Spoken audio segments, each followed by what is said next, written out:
Magandang araw mga bata! Ako si Teacher Marilyn, ang inyong makakasama sa araw na ito sa asignaturang Edukasyon sa Pagpapatao 4. Bago tayo magsimula, ilan sa mahalagang paalala. Maging magalang sa pagkomento sa comment box. Iwasan ang komento na walang kaugnayan sa aralin. Makinig ng mabuti upang sa ganon, maunawaan ng lubos ang aralin.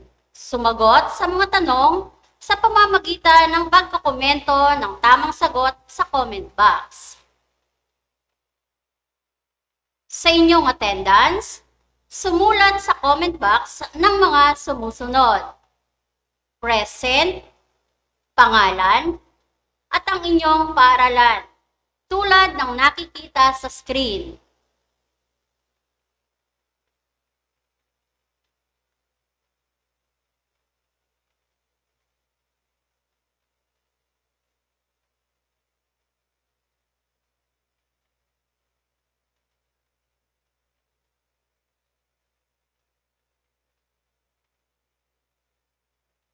Ang kasanayan ng pagkatuto ng ating aralin ngayon ay ang nakapagsasagawa ng may mapanuring pag-iisip, pamantayan sa pagtuklas ng katotohanan, pagtitimpi o self-control na may code ESP4 PKP-IH-I-26. Tayo ay nasa aralin 8. Ang paksa ay nakalap na impormasyon batay sa programang pantelebisyon.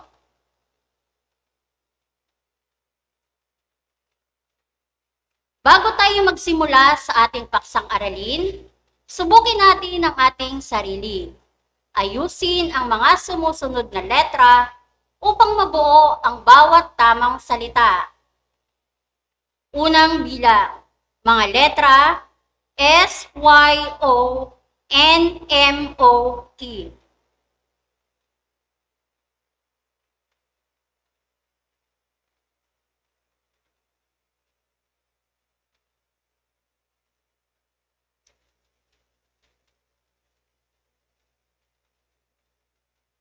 At ang tamang salita ay emosyon. Sunod na bilang, mga letra F, L, E, S, DAS, T, R, O, L, C, O, N.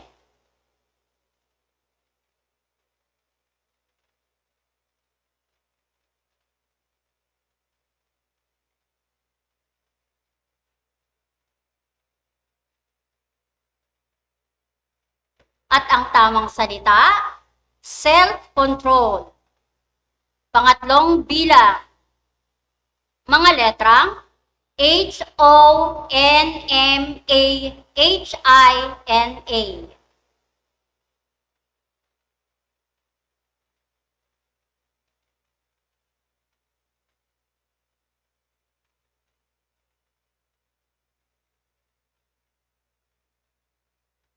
At ang tamang salita, mahinahon. Sunod, pang-apat na bilang, mga letra P, I, T, I, M, P, A, G, T, I.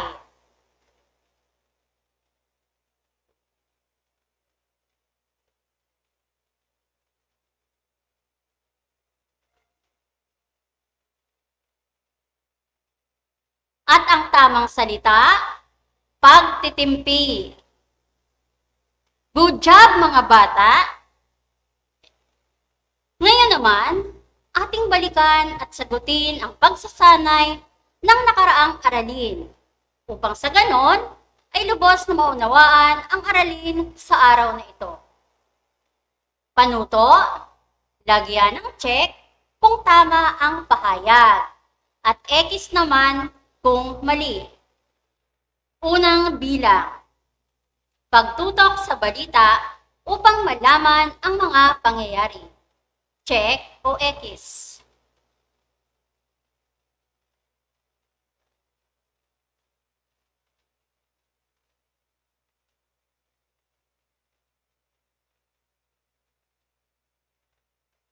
At ang tamang sagot, check. Pangalawang bilang. Huwag ng pag-isipang mabuti ang mga papanoorin. Check o X.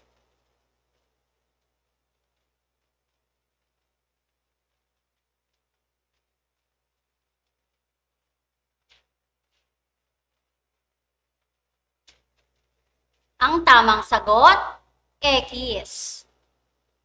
Sunod, pangatlo. Maging mapanuri sa mga programang ipinalalabas sa telebisyon bago ito paniwalaan. Check o X.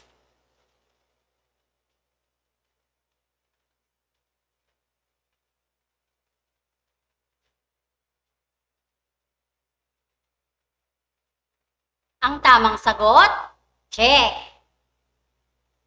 Pang-apat, palaging panonood ng mararahas na palabas.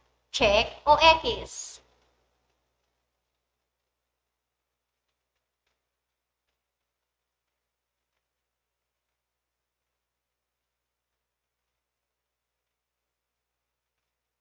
Ang tamang sagot, X. Panglimang bilang. Isaalang-alang ang edad sa mga pinanonood na palabas. Check o X.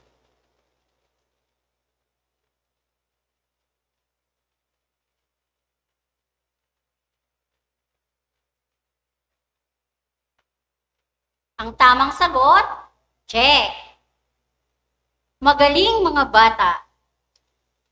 Sunod, ano ang makikita sa larawan? Tama!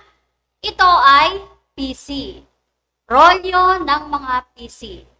Ano kaya ang kaugnayan nito sa ating aralin ngayon? Literal bang PC o tali? O PC na may kaugnayan sa ating ugali? Tayo ngayon ay magbabasa ng isang kwento. Isang kwento na ang pamagat, ang PC ni Tessie. Sinulat ni Mary Rose C. Motita. Alas 8 ng umaga sa barangay Mahinahon. Mayroong mga tanod na nag-iikot upang magbigay paalala tungkol sa pamimigay ng ayuda sa kanilang lugar. Lumabas si Tessie ng bahay sapagkat may nais itong itanong sa mga tanod.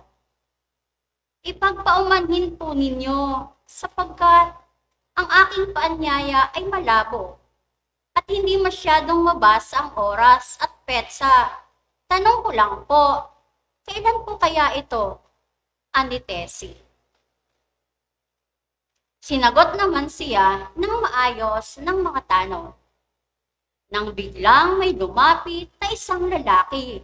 Galit na galit sapagkat akala niya ay ngayon ang kanyang schedule sa ayuda dahil may nakapagsabi daw sa kanya na ngayong araw.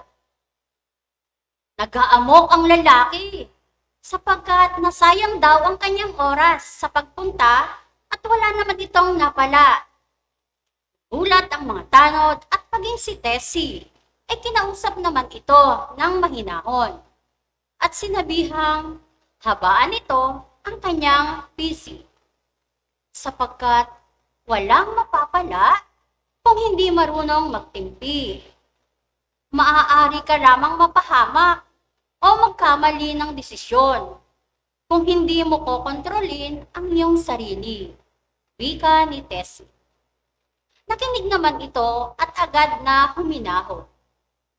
Hiniram ni Tessie ang kanyang paanyaya upang maipakita sa mga tanod, malaman ang tamang schedule para sa kanyang ayuda. Ilang sandali pa ay humingi ng paumanhin ang lalaki. Sa mga tanod at maging kay Tessie ay nagpasalamat ito dahil sa natutunan niya sa naging sitwasyon. Nasabi pa nito na Maging ang katotohanan ay hindi rin pala dapat nakabase sa mga sabi-sabi lang, kundi dapat ay inaalam ng mabuti at sumasangguni sa mga taong higit na nakakaalam nito. Maging mapayapa at maayos na ang lahat sa barangay Mahinahon at naipamigay na rin ang mga nasabing ayuda sa mga residente.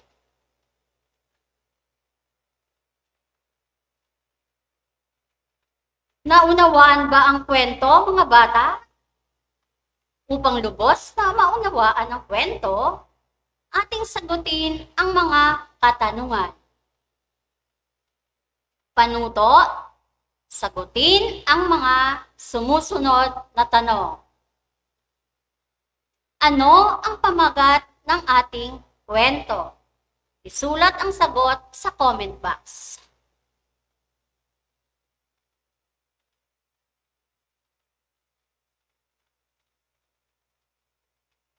Ang tamang sagot, ang pamagat ng kwento ay ang PC ni Tessie.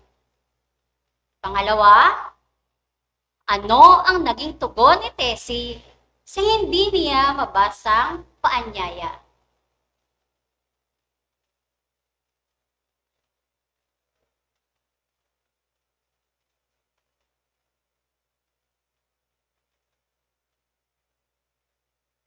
Ang kasagutan, lumabas siya ng bahay at itinanong niya sa mga tanod ang impormasyon tungkol sa schedule ng kanyang ayuda na hindi niya mabasa mula sa kanya paanyaya. Pangatlong tanong, bakit nagkaroon ng kaguluhan sa barangay Mahinahon? Ano ang pinagmulan nito?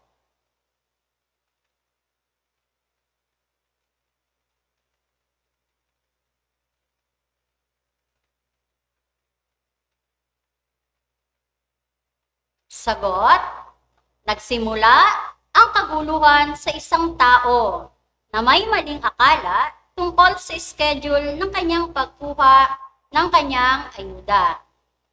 Pang-apat, kailan dapat tayo matutong magtimpi?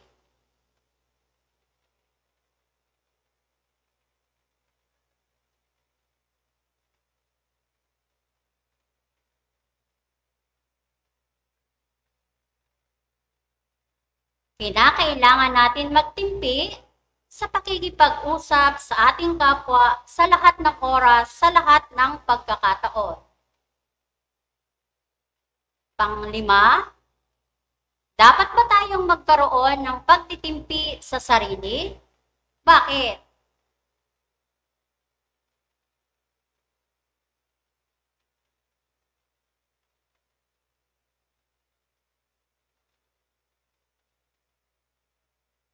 Ang sagot, opo. Upang hindi tayo mapahamak dala ng bugso ng ating damdamin. At upang hindi rin tayo makasakit ng damdamin ng iba. Pang-anim, kung ang mga tao ay hindi marunong magtimpi, ano ang mangyayari sa atin?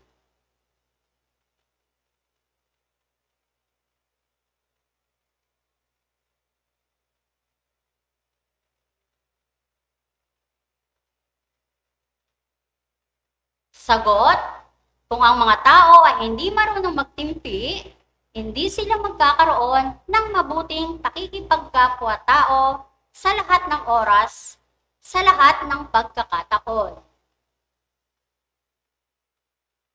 Mahalaga ang pagkakaroon ng self-control o pagtitimpi sa sarili.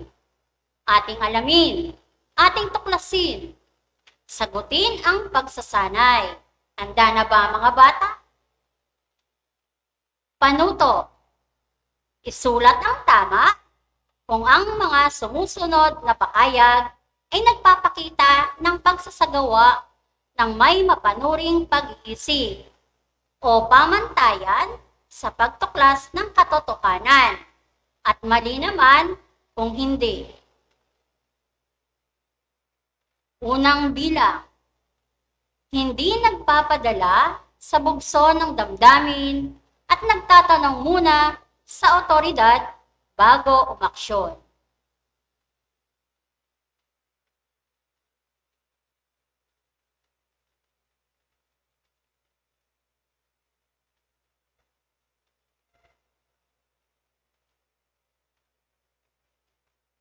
Tamang sagot, tama. Pangalawang tanong, agad sumusugod sa himpilan dahil sa mga narinig na sabi-sabi.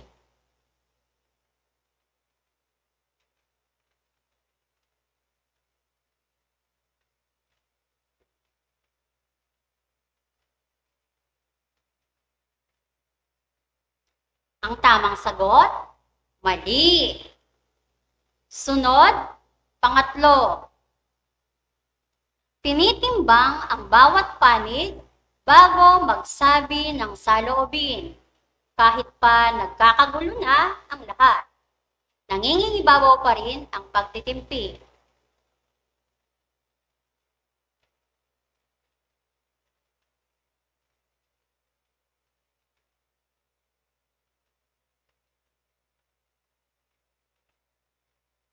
Ang tamang kasagutan, tama. Sunod, pang-apat. Upang malaman ang pawang katotohanan, dapat ay maging mahinahon na makipag-usap at palawakin ang pang-unawa bago magsagawa ng anumang hakbang.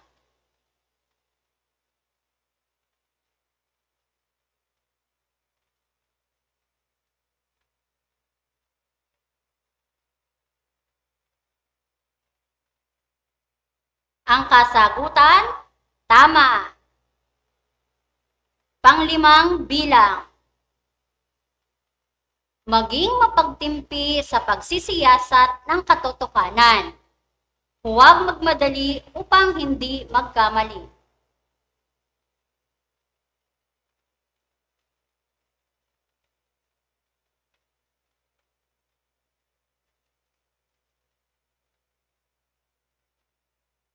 Ang tamang sagot, tama. Mga bata, ating tatandaan, ang pagtitimpi ay isang mahalagang ugali na dapat maging parte ng ating pang-araw-araw na buhay. Marami sa atin ang napapahamak dahil nagpapadala sa bugso ng damdamin. Nakakalimutang magtimpi o magkaroon ng tinatawag na self-control. Ang mga magulang ay isa sa magandang halimbawa sa pagiging mapagtimpi sapagkat sila ang nagpapalaki sa kanilang mga anak, anuman ang maging sitwasyon. Maging ang ating mga guro sa lahat ng ating ginagawa sa loob ng paaralan, sa kakulitan, kaguluhan, o mga hindi sinasadyang pangyayari. Iniiwasan nilang magalit. Nagtitimpi ang ating mga magulang at guro dahil gusto nilang ipaalam sa mga mag-aaral na kailangan ang ugaling ito para sa magandang pakikisalamuha at pakikipagkapwa-tao na ipapakita sa ugaling mapagtimpi ang pagmamahal na dapat sa isang tao. Ang taong mapagtimpi ay nalalayo sa pakikipag-away. Ikaw ay biniyayaan ng Diyos ng ugaling mapagtimpi. Anong naiisip mo tungkol dito? Isagawa natin ang isang pagsasanay tungkol dito.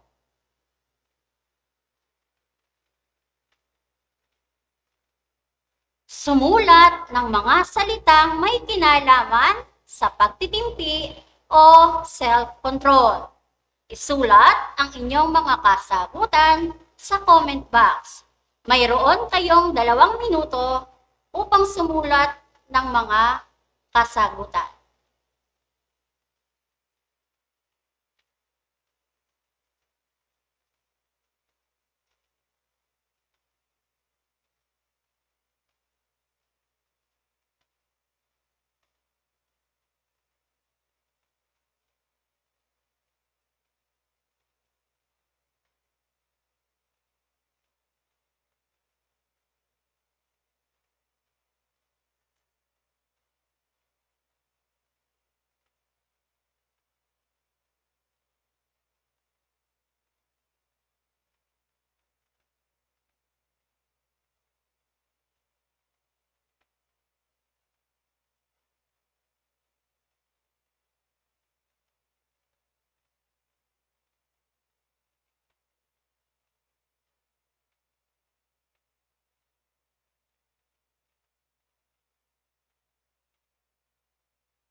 Mahusay mga bata.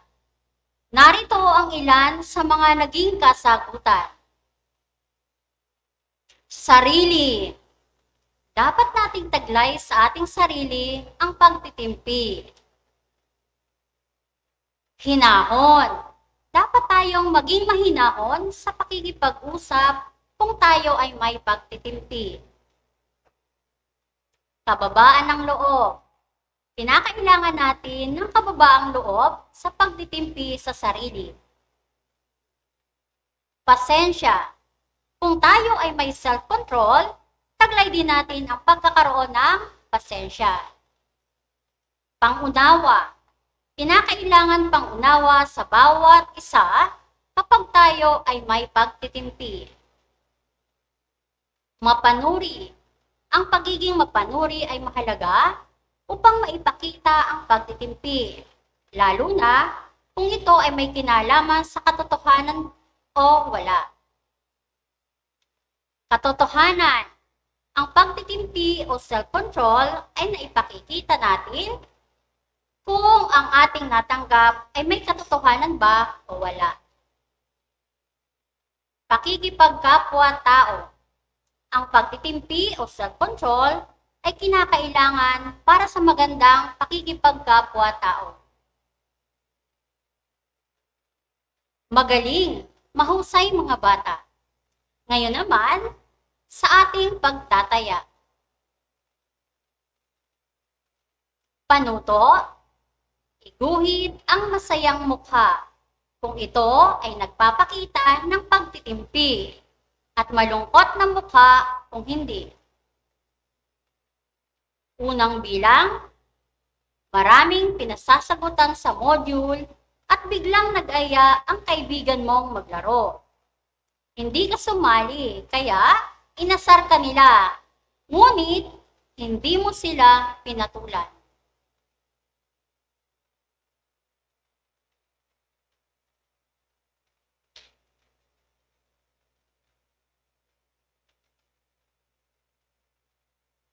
Ang tamang sagot, masayang mukha. Pangalawa, pinatawag ka ng iyong guro dahil nagsumbong ang iyong kaklase na nangungopya ka. Kahit ang totoo ay hindi naman. Mahinahon mong sinabi ang buong katotohanan.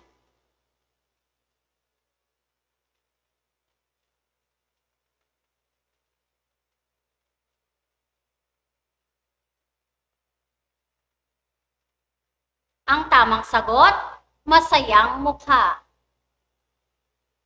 Pangatlong bilang. Kaliligpit mo lang ng iyong damitan. Pag-uwi mo, ay nagkalat sa sahig ang mga ito. Nakita mo, ang bunso mong kapatid at ang aso mo na naglalaro malapit dito. Mahinahon kang nagtanong kung anong nangyari sa mga damit mo.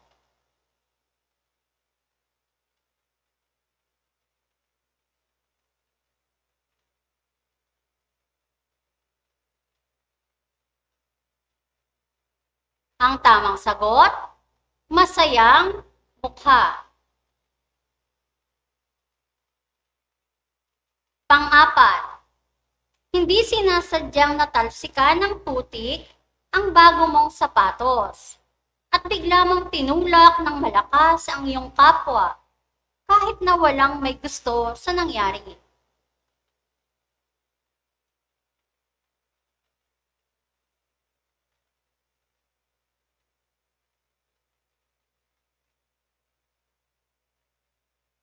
Ang tamang sagot, malungkot na mukha. Panglimang bilang. Pinaghugas mo ng plato ang iyong bunsong kapatid. Ngunit, ikaw ay kanyang ininis at tinakbuhan.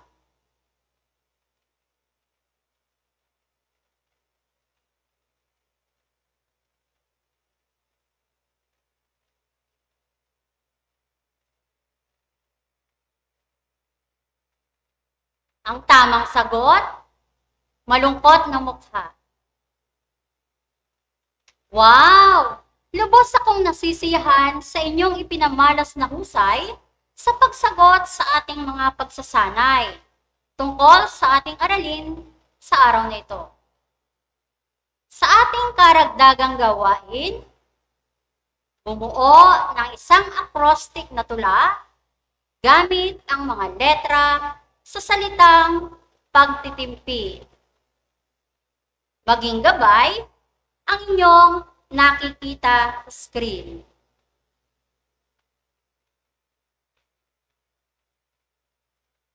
Dito nagtatapos ang ating aralin sa asignaturang Edukasyon sa Pagpapakatao 4. Manatili tayong ligtas, malusog, at malakas. Muli, ako si Ginang Marilyn Curolda ng Roberta de Jesus Elementary School. Lagi nating tatandaan, mga aralin sa edukasyon sa pagpapakatao ay laging isa puso, sapagkat ito ay susi sa magandang pakikipagkapwa-tao. Muli, magandang araw at paalam!